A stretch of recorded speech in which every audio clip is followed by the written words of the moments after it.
They believed they knew the entire family history. Every photograph on the wall seemed to confirm the perfect life everyone wanted to show. Laughter, hugs, memories, everything seemed to be in its rightful place. But there were silences, small details no one dared question, a lost look in the middle of the conversation, a name never mentioned, a sense that something remained hidden in the shadows of the past. It was then, in a simple spiritualist meeting, that a blank sheet of paper became a bridge between two worlds. The pen ran swiftly across the lines, guided by invisible hands. Each written word carried not only solace, but also a truth buried for decades. A psychographed letter that not only brought messages of love, but revealed secrets that no one had ever dared to confess. Secrets capable of shaking certainties, dividing hearts, and forever transforming the destiny of that family.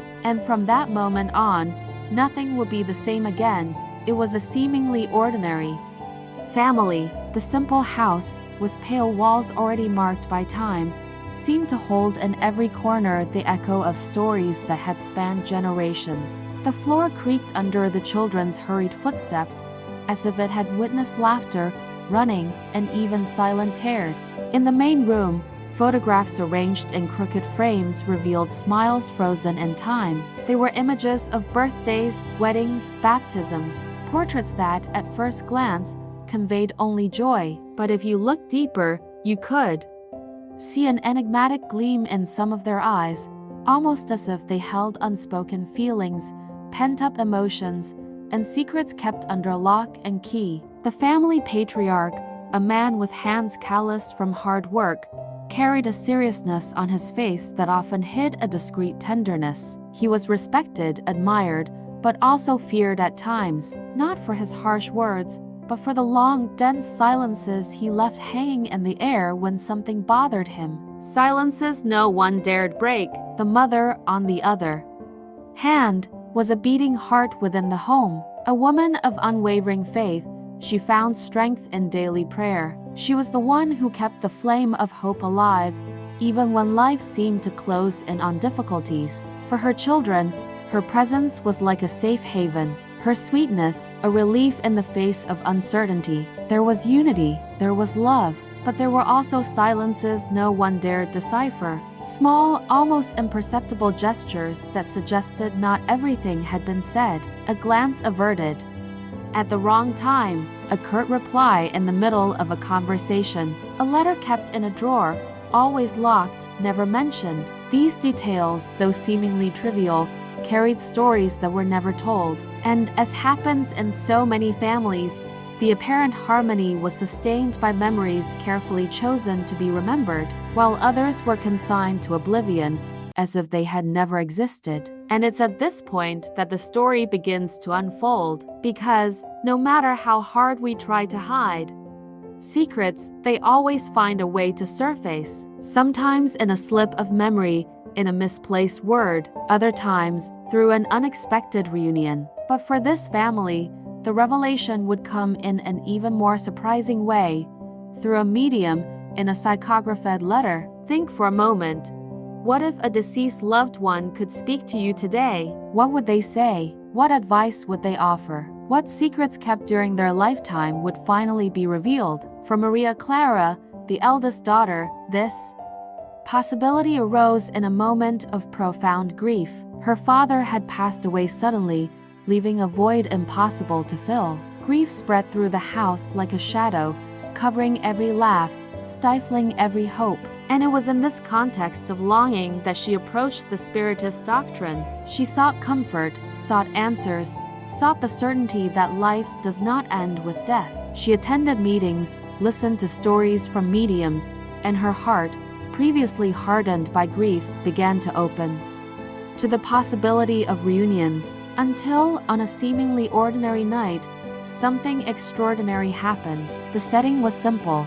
Chairs lined up, soft lighting, prayers said in hushed tones. But in the air was a different energy, an anticipation that made hearts race. When the medium began to write, Maria Clara felt a chill run down her spine. The words flowed quickly, as if someone invisible dictated each letter, and deep in her soul, she sensed, this message would not be like the others. It was as if the silence that had hung over his family, kept for so many years, had finally found a voice that came from beyond life, but carried the weight of the choices made on earth. And that's how it all began. But before we reveal what was written in that letter, stop for a moment and put yourself in her shoes. If you received a message today from a loved one who has passed away, a letter written by a medium, what would you feel? Relief? Hope? Or perhaps fear of what might be revealed? Because that night, Maria Clara discovered that some truths cannot remain hidden forever, that there are secrets that travel through time, cross invisible borders, and reveal themselves at the exact moment we need to face them. And what was about to be revealed would change not only her life, but the fate of her entire family. Brace yourself, because what follows isn't just a story of longing. It's a story of revelation, mystery, and, above all, transformation. With his father's unexpected departure, the silence grew even deeper. The house, once so alive with laughter and conversation, now seemed to echo only with absence. Family gatherings no longer held the same joy. The empty space at the table was impossible to ignore. Every everyday detail became a painful memory. The chair that remained in the corner, the antique clock he so carefully cared for, the deep voice that could no longer be heard. Grief descended upon the home like a slow, dense shadow. It wasn't just the absence of a physical presence, but the weight of an unexplained goodbye. Words left unsaid, hugs postponed, conversations never held. This emptiness gnawed at each person differently, but for Maria Clara, the eldest daughter, the pain seemed unbearable. It was during this period of fragility that she first heard about psychography. A friend, noticing her suffering, invited her to participate in a spiritualist meeting. Until then, Maria Clara had only a silent faith, nourished by the prayers she had learned from her mother. But faced with pain, her heart opened to seek answers in something greater. That night, sitting among strangers, she listened to stories from people who had also lost loved ones.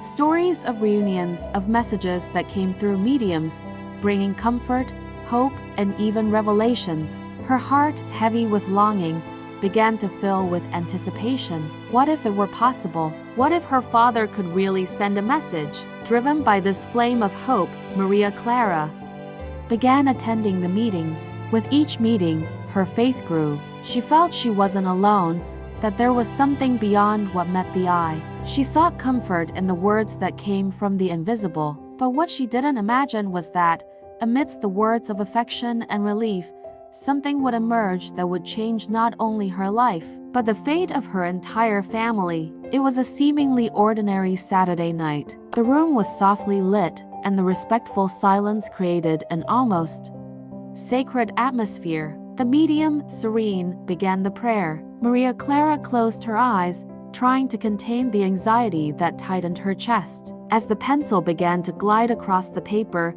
she felt a deep shiver. The medium's hands moved quickly, as if guided by something greater. The sound of graphite scratching the paper filled the room like a silent melody, word after word, sentence after sentence, until, finally, the message was complete. With trembling hands, Maria Clara received the letter. She read each line in silence, recognizing her father's tenderness and manner of speaking in the words. There were expressions only he used, memories of moments known only to the family. There was no denying it.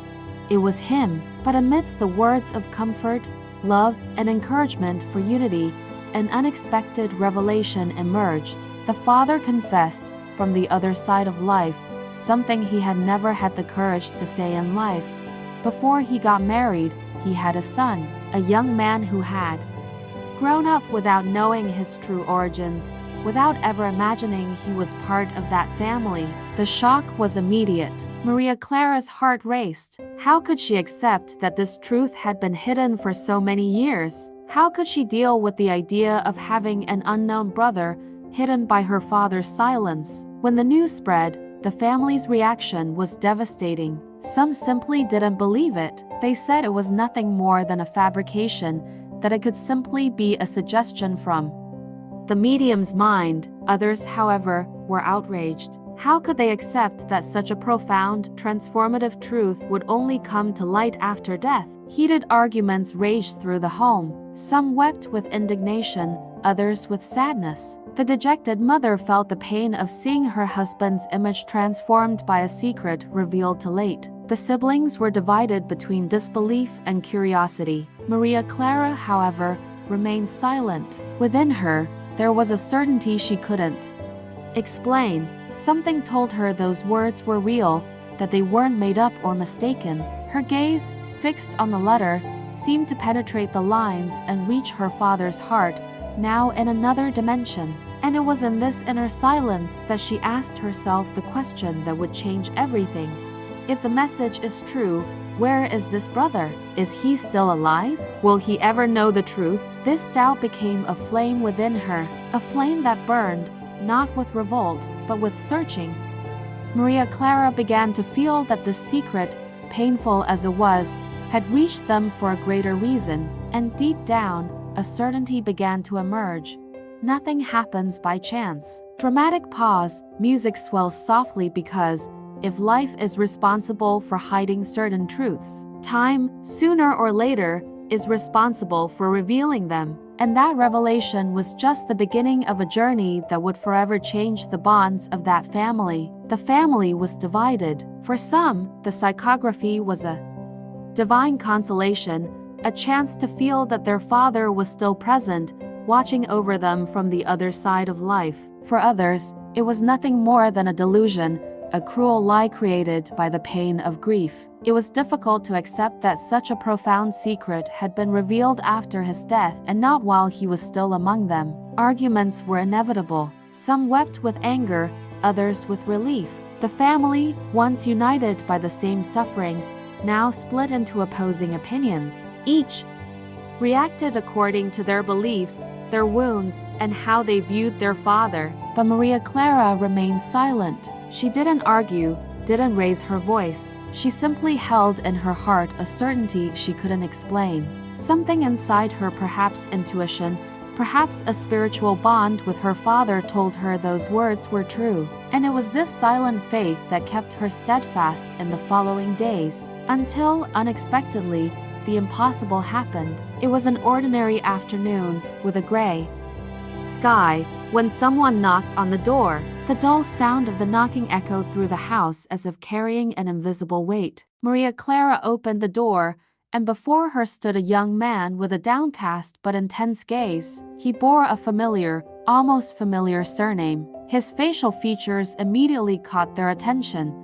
There was an unmistakable resemblance to his father in his eyes, an expression reminiscent of the gestures they had seen so often. Silence took over the room. With a broken voice, the young man explained that he had come in search of answers. He carried within him a pain he had never been able to explain, the pain of not knowing his true origins. His entire life, he had grown up feeling a void, an absence he couldn't quite pinpoint. And recently, subtle clues had emerged, leading him to that house, to that moment. Maria Clara felt her heart race. She needed no further proof. Here was the brother the letter had revealed. At that moment, there was no denying it. The father's spirit had spoken the truth. On the other side of life, he had had the courage to confess what he had never been able to reveal in life.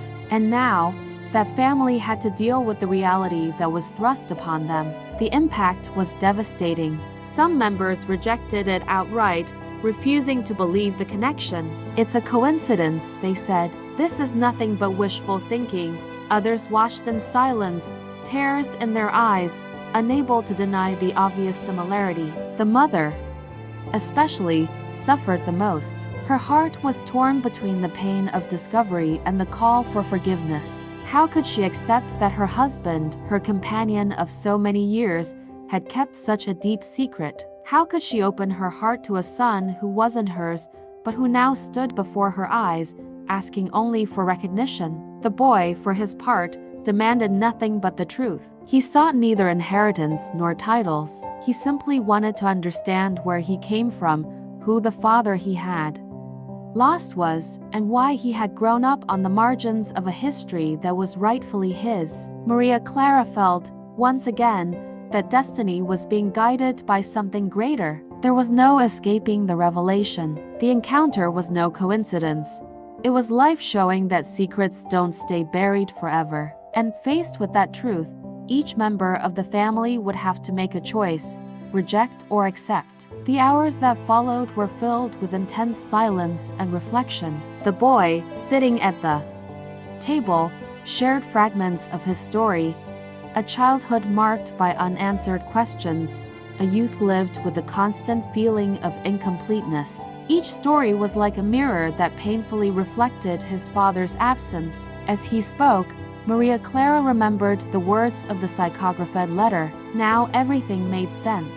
Her father hadn't revealed anything during his lifetime out of fear, perhaps shame, perhaps not wanting to hurt those he loved. But on the other hand, he sought to repair the silence, to pave the way for the truth, even if it cost tears and anger. The mood in the house was heavy, but there was also something new in the air: opportunity. The opportunity to transform pain into reconciliation, lies into truth, separation into unity. And although it was difficult, Maria Clara knew that this was just the beginning. The real challenge wasn't accepting the revelation, but learning to live with it, rebuilding bonds, and making room for forgiveness. Because when the truth imposes itself, there's no turning back. The only thing left to decide is, will we deny it to the end, or will we embrace it as a path to healing? The fate of that family was about to be decided, and every choice from that moment on would have eternal consequences. Over time, anger gave way to understanding. What had once been pain, distrust, and rejection began to blossom into a seed of acceptance. The house, which had previously echoed with arguments and tears, slowly became a space for dialogue, still timid, but filled with a deep desire for peace. Maria Clara was one of the first to notice the change. It was as if her heart had gradually found a new rhythm. She understood that her father's revelation had not come to destroy, but to rebuild. That the truth, even painful ones, always sets you free. It was then that, during one of her nightly readings, she remembered a phrase that had deeply marked her soul, taken from the Gospel According to Spiritism by Allan Kardec. You cannot deceive your conscience, which is the most severe and impartial judge.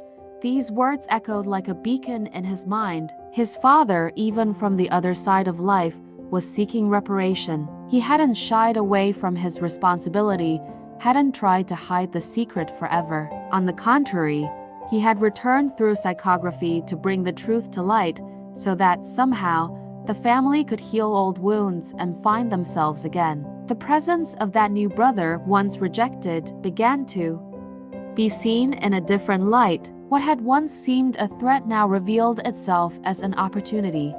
The chance to love beyond the boundaries of blood, to reach out and embrace someone who, for their entire life, had been denied belonging. The seemingly impossible reunion slowly turned into reconciliation. Every conversation, every gesture, every shared glance built a bridge between past and present. What silence had destroyed, truth now began to restore. It wasn't easy. Forgiveness didn't come overnight. There were tears, there were arguments, there were sleepless nights when each family member had to face their own inner demons: hurt, pride, fear of judgment. But little by little, something greater took over, the desire to no longer remain a slave to pain. And that's how forgiveness, still difficult, began to blossom. First, as a shy, almost invisible sprout, then, like a tree that took root deeper and deeper in everyone's hearts. In that home, pain gave way to understanding. What was once an unbearable burden became a learning experience. What seemed like a tragedy became a path of healing. Maria Clara then understood that life doesn't end with death. That love is an invisible thread that crosses dimensions, that connects hearts, and that, sooner or later, always finds its way again. The new brother, previously a foreigner, gradually integrated into the family routine. He shared meals, stories, and memories he hadn't experienced, but which now rightfully belonged to him. His pain at not having known his father and life was softened by the welcome he was finally beginning to receive. And the mother, who had suffered so much, found strength in the faith that had always guided her steps. She cried, yes, she cried for her husband's silence, for the pain of having been deceived, but she also cried for the opportunity to transform that suffering into something greater, expanded love. Little by little, she began to see her new son not as a reminder of betrayal, but as proof that the human heart is capable of forgiveness and a new beginning. In this process, everyone learned that family ties go beyond flesh and blood. They are spiritual bonds built over many lifetimes, strengthened by trials, pain, and reunions. And in the silence of the night, Maria Clara often felt her father's presence, not in the form of a shadow, but as a gentle energy, a breath of awareness that seemed to say, "Thank you." It was as if he, on the other side, had finally found peace. For he knew that his family, though hurt, had chosen the path of forgiveness. And perhaps this is the greatest lesson of this story, understanding that the truth can hurt, but it can also heal. That secrets, when revealed, come not to destroy us, but to teach us. Because, in the end, life isn't about perfection, but about new beginnings. And each new beginning is an opportunity to love more, to forgive more, to evolve more. And so, in that home, where the silence of pain had previously reigned, the sound of hope began to reign. Dramatic pause, music rises and slowly dissolves. But what does fate have in store for this family? What other trials will life bring? And how will each of them deal with the paths that lie ahead? Time, always time, will tell. Time has shown that psychography did not come to destroy, but to liberate. Every word written in that psychographed letter penetrated not only the paper but also the invisible walls that separated hearts within that family. And it was in this process that everyone understood. The truth, when revealed, often hurts, but it also opens doors to learning, healing, and a new way of living.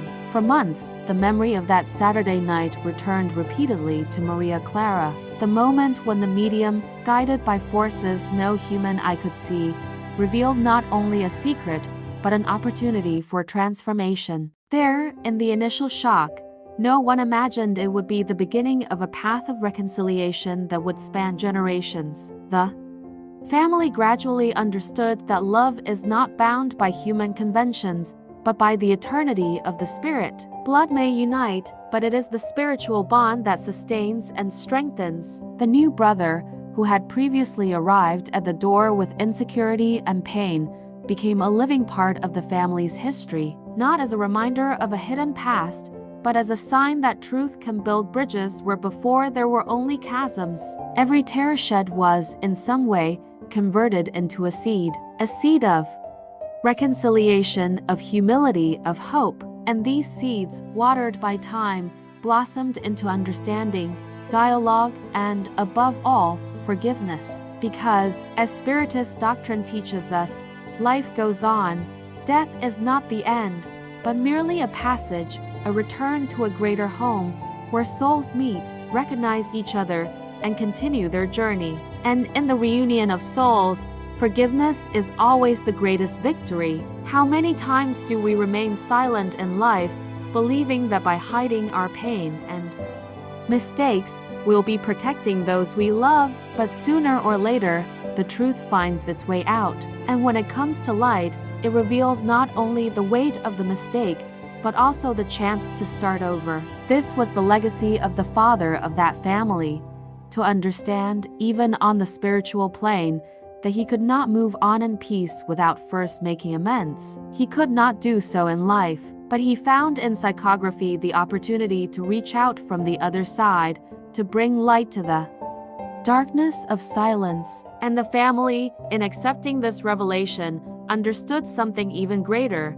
that true love does not judge, condemn, or exclude. True love welcomes, transforms, and renews. Dramatic pause, soft, hopeful soundtrack in the background, and you, who heard this story, may also carry silences. Perhaps there are unspoken truths in your life, hidden pain, postponed forgiveness. What this story teaches us is that it's never too late to begin again. That, even if life ends, the spirit lives on, and there will always be an opportunity for reconciliation. But what if we could avoid the pain of silence now? What if we chose to speak, to forgive, to embrace while we still have time? This is the great reflection. It is better to reveal the truth in life with courage and love than to let the weight of silence become a wound for those who remain. Because, in the end, what truly remains are not the mistakes, but the way we choose to repair, love, and forgive.